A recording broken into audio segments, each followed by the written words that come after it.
ছাত্ৰ-ছাত্ৰীসকল আজি ক্লাছ 9 ৰ বাবে কেইটামান সম্ভাৱ্য ছমীয়া পৰীক্ষাত আহিব পৰা বছৰীয়া পৰীক্ষাত আহিব পৰা কিছুমান সম্ভাৱ্য চুটি প্ৰশ্নৰ বিষয়ে আলোচনা কৰিম। প্ৰথম প্ৰশ্নটো হৈছে 0.68 টো পূৰ্ণবৰ্ণিক প্লাছ 0.73 এই দুইটা পূৰ্ণবৰ্ণিক সংখ্যা এইৰ যোগফল কিমান হ'ব দিছে। অপচন দিয়া আছে A B C D।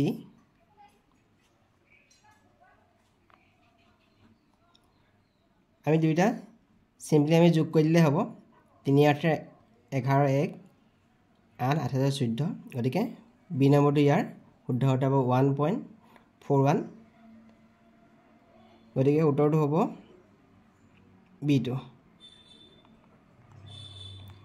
দুই নম্বৰ প্ৰশ্ন x + y whole cube minus x cube + y কিউবৰ এটা উৎপাদক হ'ল ABCD ইয়াৰ অপচন দিয়া আছে। আমি জানো যে x + y হোল কিউব মানে হ'ল x cube + y cube + 3xy into x + y। x + y whole cube মানে হ'ল x cube + y cube + 3xy into x + y।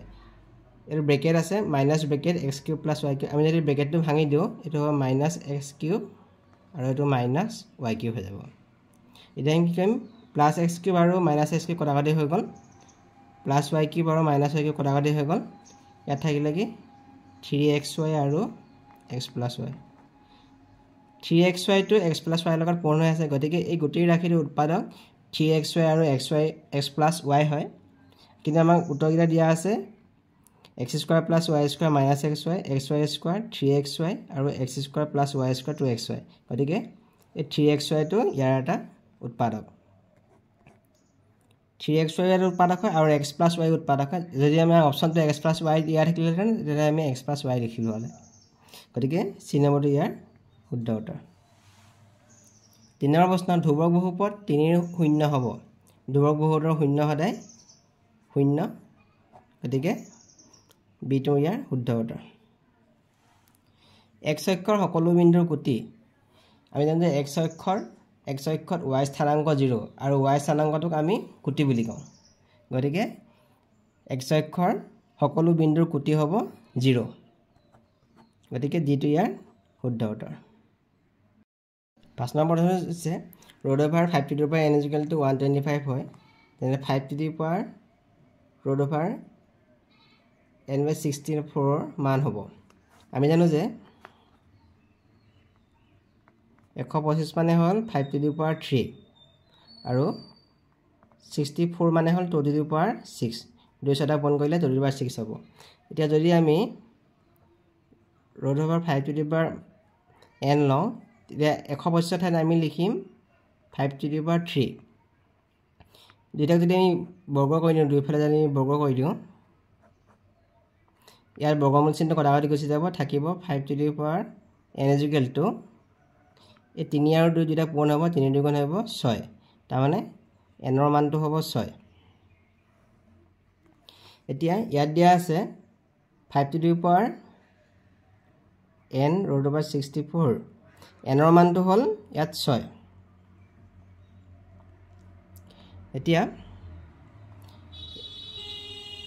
64 টো আমি লিখিম 2 to the power 6 কে তাৰ মানে 2 to the power 6 into 1/6 60 কটাকটি গুচি যাব থাকিব 2 ইয়াৰ মানটো হৈ গ'ল 2। এতিয়া 5 স্কয়াৰ হৈ যাব গতিকে 5 স্কয়াৰ হৈ গ'লে হ'ল 25 গতিকে ইয়াৰ উত্তৰটো হ'ব C2। যদি px = x² + 2x + 1 হয় তেন্তে p 2 মান হ'ব। আমি ইয়াত এই ৰাশিটোত 2 বহাই দিলে হৈ গ'ল 2 হোল স্কয়াৰ মাইনাছ 2 x মান বহাবলৈ কৈছে 2 + 1 এটো 2 হোল স্কয়াৰ হৈ গ'ল আৰু এই দুইটা পূৰণ কৰিলেও 2 হোল স্কয়াৰ হৈ গ'ল +1 দুটা কটাকটি গুচি গ'ল থাকিব 1 গতিকে B2 ইয়াৰ শুদ্ধ উত্তৰ। 7/11 to the power -3 মান হ'ব। ইয়াৰ কোনটো মান শুদ্ধ হ'ব সুধিছে A B C D option ইয়াত দিয়া আছে। ইয়াৰ শুদ্ধ উত্তৰটো হ'ব C2 11/7 to the power +3 C2 ইয়াৰ শুদ্ধ উত্তৰ হ'ব x³ + 1 ৰ উৎপাদক আমি জানো যে x³ + y³ মানে হ'ল x + y x² - xy + y²। তেনেহ'লে আমি কইম x³ + y³ টো x³ + 1 হলকে আমি কৈছোঁ ইয়াত x টো x আছে y মানে হ'ব 1 গতিকে ইয়াৰ মানটো হ'ব x + 1 x² - xy x মানে হৈছে ইয়াত x আছে আৰু y মানে হৈছে 1 + 1² তেতিয়াহ'লে হ'ব x + 1 x² x ৰ লগত 1 পূৰণ কৰিলে x হ'ব 1 ৰ স্কয়াৰ কৰিলে 1 হ'ব তাৰমানে x + 1 হেতুকে আমি লিখিব পাৰোঁ 1 - x + x²। এই 1 টো আমি আগলৈ লৈ আনিছোঁ x টো পিছলৈ দি দিছোঁ 1 - x + x²। গতিকে শুদ্ধ উত্তৰটো হ'ব C2 তলৰ কোনটো x ৰ সমান ইয়াৰ অপচন দিয়া আছে A B C D আমি যদি প্ৰথমটো কৰোঁ এটো হ'ব x ইয়াত 2 আছে আৰু -2 আছে দুটা পূৰণ হ'ব x⁻⁻4 হ'ব যদি আমি C নম্বৰটো কৰোঁ x⁵ / x⁵ ইয়াৰ মানটো হ'ব 1 হৈ যাব যদি B নম্বৰটো কৰোঁ আমি x⁵5/7 * x⁵5/7 ইয়াত যিকেইটা ঘাতকেইটা আছে ঘাতকেইটা যোগ হৈ যাব যোগ হ'লে হৈ যাব x⁻10/7 হ'ব ইয়াত আমি যদি D নম্বৰটো কৰোঁ x⁵ আছে ইয়াৰ মানটো হ'ব x⁵3/½ তাৰ মানে হ'ব x⁵3/2 x⁵3 মানে হ'ব x⁵3/2 x⁵3/2 যদি আমি 2/3 ইয়াত যদি ঘাত আছে তেতিয়া হ'ব 3/2 * 2/3 দুইটা কটাকটি গুচি গ'লে থাকিলে ইয়াত থাকি যাব অকল x গতিকে ইয়াৰ মানটো x ৰ সমান হ'ব D নম্বৰটো ইয়াৰ শুদ্ধ উত্তৰ 10 নম্বৰ প্ৰশ্ন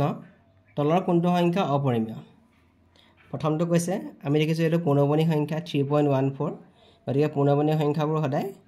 পৰিমেয় সংখ্যা পিছতো দেখিছোঁ আমি 3.14 এটো পূৰ্ণবৰ্ণী সংখ্যা 14 টো ৰিপিট হৈছে গতিকে বি নম্বৰটো পৰিমেয় সংখ্যা হ'ব যদি চি নম্বৰটো চাওঁ 3.14 ইয়াৰ দশমিক বিস্তৃতি পৰিসমাপ্ত দিয়া দেখা আমি দেখিছোঁ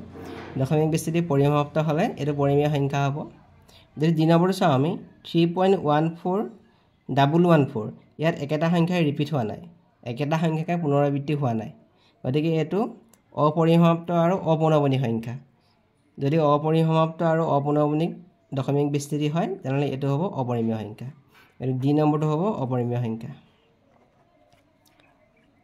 11 নম্বৰ প্ৰশ্ন যদি এটা বিন্দু p x y স্থানাংক দুটাৰ গুণফলটো শূন্যতকৈ ডাঙৰ হৈ গৈছে তেন্তে p বিন্দুটো থাকিব 1 বা 2 চুকত 2 বা 3 চুকত 1 বা 3 চুকত 1 বা চতুৰ্থ চুকত আমি দুটা উদাহৰণ লৈ লম এটা বিন্দু লৈছো p 2 3 আৰু আনটো বিন্দু লৈছো আমি p -2 -3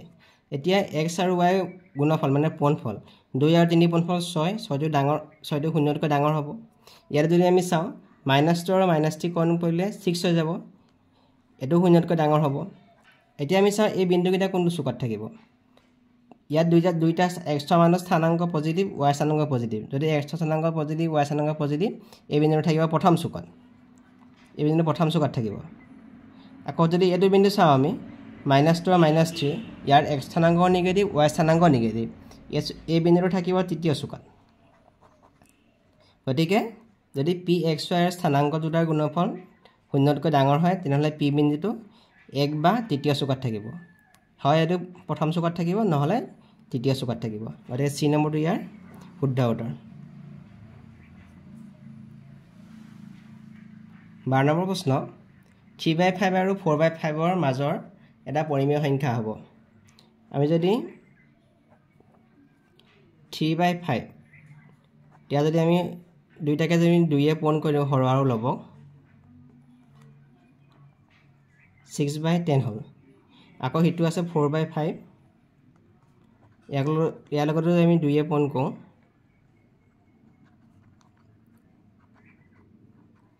6/10 আৰু 8/10 গতিকে 6/10 আৰু 8/10 ৰ মাজত থাকিব আমাৰ 7/10 গতিকে 4/5 3/5 আৰু 4/5 মাজত থকা এটা পৰিমেয় সংখ্যা হ'ব b2 7/10 Please subscribe and share my videos 13 number প্ৰশ্ন উক্তি p দুটা চলযুক্ত ৰৈখিক সমীকৰণ এটাৰ অদ্বিতীয় সমাধান আছে উক্তি q দুটা চলযুক্ত ৰৈখিক সমীকৰণ এটাৰ লেখ এডাল সৰল লেখা অপচন দিয়া আছে